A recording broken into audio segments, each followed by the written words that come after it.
ولایت مسکو خبر داد که از انتقال 4 از 4 تن پریکورسورهای مواد مخدر به تاجیکستان، آذربایجان و ازبکستان پیشگیری کرده و در این رابطه بر اساس ماده 16 قسم 3 کودکس قانونشکنی های مأموری روسیه با اتهام رعایت نکردن قرارهای منع یا محدود کردن انتقال محصولات به یا از قلمرو اتحاد اقتصادی اوراسیا 3 پرونده مأموری گشوده است.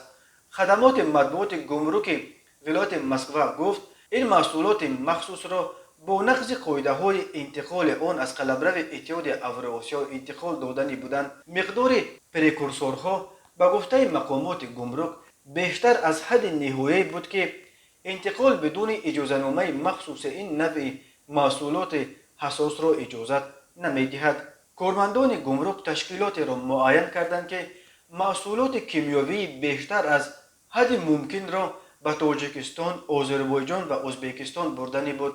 این تشکیلات برخلاف طلب مقامات گمرک مالش را برای تفتیش به منطقه نظارت گمرک پیشکش نکرد.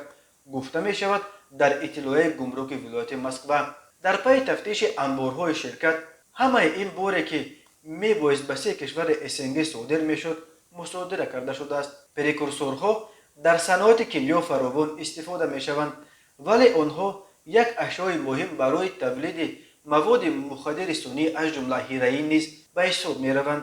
در اکثر کشورهای دنیا از جمله در تاجیکستان که با افغانستان منبع اساسی تامین بازار سیاه دنیا با هیروئین و افیون و حشیش 1400 کیلومتر مرز مستقیم دارد، گردش پریکورسورها تحت نظارت ویژه مقامات امنیتی قرار دارد تا که این محصولات حساس به دست تولید کنندگان مواد مخدر نیفتد.